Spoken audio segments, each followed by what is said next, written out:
జరిగినటువంటి విషయాన్ని విద్యార్థులు ఇక్కడ చెప్పడం జరిగింది.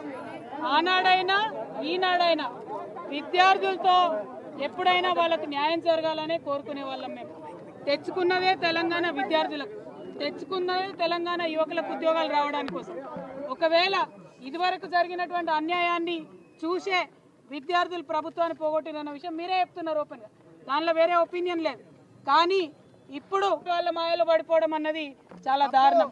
మేము మిమ్మల్ని కోరేది ఒకటే, పోలీసులను కూడా కోరేది ఒకటే, కాంగ్రెస్ నాయకులు వస్తే లోపల దాకా తీసుకొని పోయి విద్యార్థులతో మాట్లాడించి, ప్రతిపక్ష నాయకులు వస్తే గేట్ బయట మీరే కన్ఫ్యూజన్ క్రియేట్ చేస్తున్నారు. విద్యార్థులతో ఓపెన్ డిస్కషన్ కోసం ఇక్కడికి వచ్చినాం, కానీ అది కూడా కాదంటే ఇక్కడ కాకపోతే ఇంకో దగ్గర మాట్లాడుకుంటాం. కానీ ఇవాళ మేము కోరేది ఒకటే, ఖచ్చితంగా గ్రూప్ 1లో అక్రమాలు జరిగినాయి అన్నది ఇవాళ ప్రతి ఒక్కరు ఒప్పుకుంటున్నారు. ప్రభుత్వానికి ధైర్యం ఉంటే, చిత్తశుద్ధి ఉంటే మీరు ఎగ్జామ్ క్యాన్సిల్ చేయండి, మళ్ళీ రీ ఎగ్జామినేషన్ పెట్టండి. ఎందుకు పెడతలేరు? ఎందుకోసం దాచిపెట్టుకుంటున్నారు?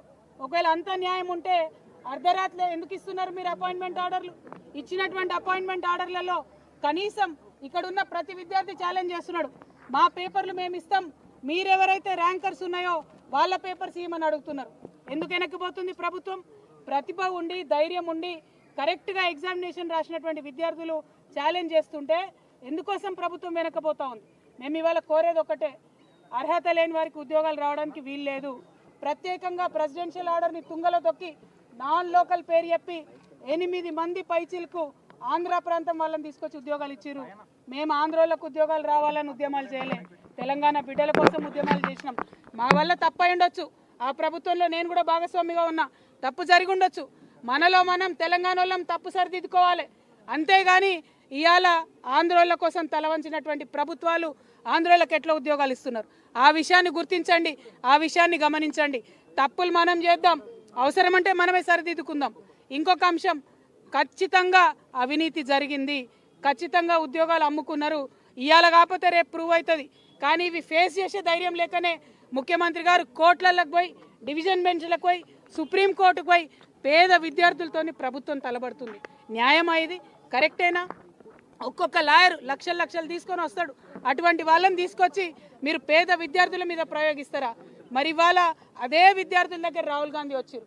నేను రాహుల్ గాంధీ గారిని ఒకటే డిమాండ్ చేస్తున్నా, మీ బీహార్ ఎన్నికలు ఉన్నాయి కదా, ఇవాళ ఇక్కడ నుంచి నిరుద్యోగుల మాడికి కూడా వస్తాం, ఏవో వదిలిపెడతాం అనుకుంటారేమో, అక్కడ కూడా వచ్చి మీరు ఇక్కడ తెలంగాణ నిరుద్యోగులు ఎట్లా ఫెయిల్ చేసిరన్న విషయం అక్కడ కూడా చెప్తాం.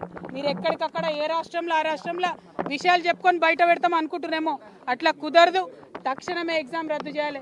కేవలం గ్రూప్ 1 కాదు, ఏ ఒక్క విద్యార్థికి, ఏ ఒక్క అభ్యర్థికి నష్టం జరిగినా ఊరుకునేది లేదు. నేను పోలీస్ వాళ్ళని మళ్ళీ విజ్ఞప్తి చేస్తున్నా, విద్యార్థులతోని ప్రశాంతంగా మాట్లాడుకుందామని వస్తే మీరు గొడవ చేశారు, గేట్లోకి రానియలే. గేట్లోకి రానిచ్చినాక లైబ్రరీలోకి పోనీయమంటున్నారు. పోనీయమంటే ఎట్లా జరిగేది, ఎట్లా మాట్లాడేది? ఇటువంటి అన్యాయం చేయొద్దని మళ్ళీ ఒకసారి ప్రభుత్వాన్ని డిమాండ్ చేస్తున్నాం. రేపు కూడా 15th రోజు మరి డివిజన్ బెంచ్లో విచారణ ఉన్నది. న్యాయమూర్తులు కూడా దయచేసి ఆలోచన చేయాలి. నిరుద్యోగుల పట్ల ఏదైతే సింగిల్ జడ్జి బెంచ్ మంచి తీర్పు ఇచ్చిందో దానికి కట్టుబడి ఉండాలని చెప్పి నేను కోరుతున్నా. అన్నిటికన్నా దారుణం ఏంటంటే మరి తెలుగులో ఉద్యోగాలు రాసినటువంటి, తెలుగులో పరీక్షలు రాసిన విద్యార్థులకి దారుణమైన అన్యాయం జరిగింది. ఈ మొత్తం నష్టపోయిన వాళ్ళలో పోలీసు వాళ్ళ పిల్లలు కూడా 50-60 మంది ఉన్నారు. మరి మీరు ప్రభుత్వ ఉద్యోగాలలో ఉన్నారు, మీ పిల్లలకు ప్రభుత్వ ఉద్యోగాలు వస్తలేవు. అటువంటి ప్రభుత్వాన్ని ఎందుకు మీరు రక్షిస్తూ ఉన్నారని పోలీస్ మిత్రులను కూడా కోరుతా ఉన్నాను. తెలుగు ఉర్దూ మీడియం రాసిన వాళ్ళకు కూడా అన్యాయం జరిగింది. వీటి మీద పోరాటం చేయడానికి ఇక్కడికి వచ్చినట్టే ఇంకోటి లేదు. ఇదివరకు ప్రభుత్వాలు అన్యాయం చేసినందుకే ప్రభుత్వాలు మారినాయి. ఈ ప్రభుత్వం అన్యాయం చేస్తే ఈ ప్రభుత్వం కూడా నిలబడదు. జాబ్ క్యాలెండర్ ఏదైతే ఇస్తామని చెప్పినారో అది ఇవ్వాలని కూడా డిమాండ్ చేస్తున్నాం. 2 లక్షల ఉద్యోగాలు ఇస్తామని చెప్పిండ్రు, 50,000 పాత నోటిఫికేషన్లే మళ్ళీ ఇచ్చిండ్రు. మరి కొత్తగా ఒక్క ఉద్యోగం కూడా వేయలేదు. ఎందుకోసం అని చెప్పి క్వశ్చన్ చేస్తూ ఉన్నాం. ఇది ఇక్కడితో వదిలిపెట్టబోము. రేపు ఒకవేళ డివిజన్ బెంచ్లో మనకు అనుకూలంగా తీర్పు రాకపోతే సుప్రీంకోర్టు వరకు కూడా నిరుద్యోగుల వెంట మేము నడుస్తామని ఈ సందర్భంగా తెలియజేస్తూ ప్రభుత్వాన్ని భేషజాలకు పోవద్దు, గ్రూప్ 1 రద్దు చేయాలని మరొకసారి డిమాండ్ చేస్తున్నాం. జై తెలంగాణ, జై తెలంగాణ, జై తెలంగాణ.